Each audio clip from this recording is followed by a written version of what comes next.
जय श्री राम। आइए हम लोग आज पुत्रदा एकादशी के दिन रामचरितमानस सुनते हैं और पुण्य की भागी बनेंगे। तो आइए हम लोग प्रेम से कथा सुने। जय श्री राम। निशि प्रवेश मुनियाय सुदिन्हा सबहि संध्या वंदनु किन्हा कहत कथा इतिहास पुरानी रुचिर रजनी जुग जाम सिरानी। रात्रि का प्रवेश होते ही संध्या के समय मुनि ने आज्ञा दी। तब सब ने संध्या वंदन किया। फिर प्राचीन कथाएं तथा इतिहास कहते कहते सुंदर रात्रि दो प्रहर बीत गई। मुनिवर शयन किन्न तब जाई लगे चरण चापन दो भाई। जिनके चरण सरोरुह लागी करत विविध जप जोग विरागी। तब श्रेष्ठ मुनि ने जाकर शयन किया। दोनों भाई उनके चरण दबाने लगे। जिनके चरण कमलों के दर्शन एवं स्पर्श के लिए वैराग्यवान पुरुष भी भांति भांति के जप और जोग करते हैं। तेई दो बंधु प्रेम जनु जीते गुरुपद कमल पलोटत प्रीते। बार बार मुनि आज्ञा दिन्नी रघुवर जाई शयन तब किन्नी। वे ही दोनों भाई मानो प्रेम से जीते हुए प्रेम पूर्वक गुरु जी के चरण कमलों को दबा रहे हैं। मुनि बार बार आज्ञा दी। तब श्री रघुनाथ जी ने जाकर शयन किया। चापत चरण लखन मूर लाए समय सप्रेम परम सजु पाए। पुनि पुनि प्रभु कह सो बहु ताता पौड़े धरि उर पद जल जाता। श्री राम जी के चरणों को हृदय से लगाकर भय और प्रेम सहित परम सुख का अनुभव करते हुए लक्ष्मण जी उनको दबा रहे हैं। प्रभु श्री रामचंद्र जी बार बार कहा, हे तात अब सो जाओ। तब वे उन चरण कमलों को हृदय में धरकर लेट रहे। उठे लखनु निशि विगत सुनी अरुण शिखा धुनि कान।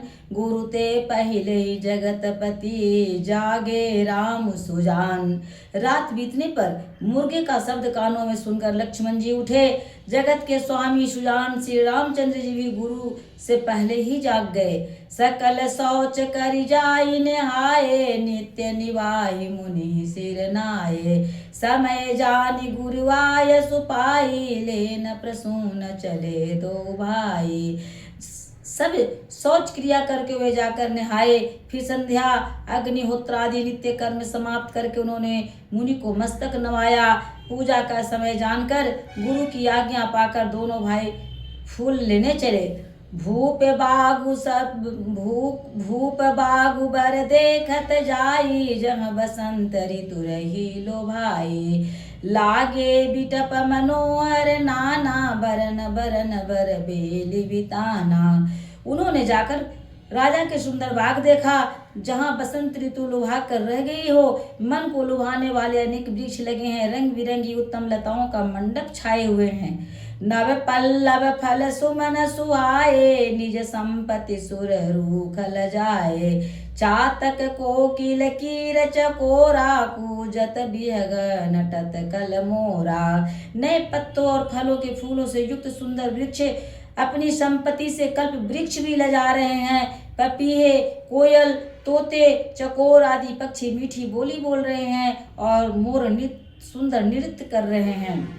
मध्यभाग सरुसोह सुहावा मनि सोपान विचित्र बनावा।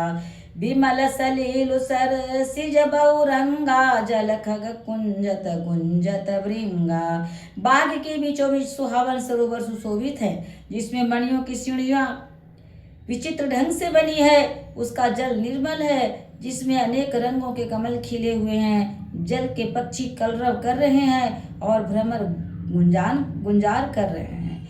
बाग तड़ा गुबिलो की प्रभु घर से बंधु समेत परम रम्य आराम वेहू जो राम ही सुख देत। दीन दयाल बिरद संभारी हरहुनाथ मम संकट भारी। बाग और सरोवर को देखकर प्रभु श्री रामचंद्र जी भाई लक्ष्मण सहित हर्षित हुए। यह बाग वास्तव में परम रमणीय है जो जगत को सुख देने वाले श्री रामचंद्र जी को सुख दे रहा है। चहुदिस चितई पूछी माली गण लगे ले नंदल फूल मुदित मन तेहि अवसर सीता त जाय आई गिरिजा पूजन जननी पठाई। चारों ओर दृष्टि डालकर मालियों से पूछकर वे प्रसन्न मन से पत्र पुष्प लेने लगे। उसी समय सीता जी वहां आई। माता जी ने उन्हें गिरिजा पार्वती जी की पूजा करने के लिए भेजा था। संग सखी सब सुभग सयानी गावहि गीत मनोहर बानी सर समीप गिरिजा गृह सोहा वर्णिन जाय देखी मनु मोहा। साथ में सब सुंदरी और सयानी सखियां हैं जो मनोहर वाणी से गीत गा रही है। सरोवर के पास गिरिजा जी का मंदिर सुशोभित है जिसका वर्णन नहीं किया जा सकता, देखकर मन मोहित हो जाता है। मज्जनु करि सर सखिन समेता गई मुदित मन को गौरी निकेता पूजा किन्नी अधिक अनुरागा निज अनुरूप भगवर मांगा। सखियों सहित सरोवर में स्नान करके सीता जी प्रसन्न मन से गिरिजा जी के मंदिर में गई। उन्होंने बड़े प्रेम से पूजा की और अपने योग्य सुंदर वर मांगा। एक सखी सिय संगु बिहाई गई रही देखन फुलवाई तेहि दो बंधु बिलो के जाई प्रेम विवश सीता पैयाई। एक सखी सीता जी का हाथ छोड़कर फुलवाड़ी देखने चली गई। उसने जाकर दोनों भाइयों को देखा और प्रेम में विह्वल होकर वह सीता जी के पास आई। तासु दसाद की सखिन पुलक गात जलु नैन कहु कारनु निज हरस कर पूछे सब मृदुवैन। सखियों ने उनकी दशा देखी। उनका शरीर पुलकित है और नेत्र में जल भरा है। सब कोमल